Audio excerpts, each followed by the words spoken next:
Sebentar, mana? Oh iya, itu tomatnya matang, udah merah. Diambil. Ya, dipetik.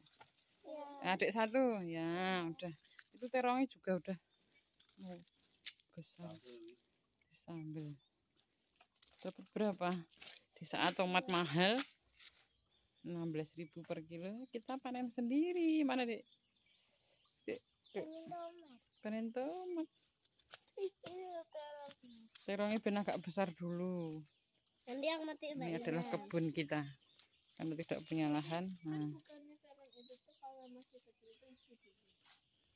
Beda jenisnya, nek hijau ya hijau, nek ungu ya ungu. Ini ungu semua terongnya. Loh, ini dua loh ya. Kemarin pada ini. Oren, biarin ben nganti merah. Nek mau disambel hijau nggak apa-apa. Tapi biarin. Udah putih, Bu.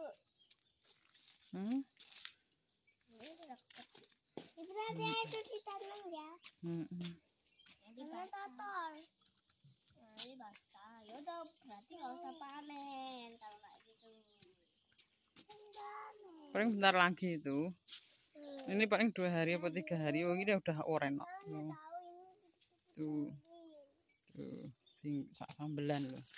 Wah, usah dicopot. Besok nanam lagi. Loh, nek nanam itu nanti panen.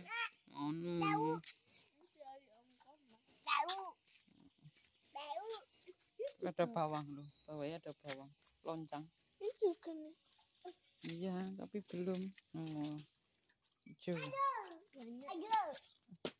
Wes Pak dipanen Bapak dinggo nyai relung ya, Pak.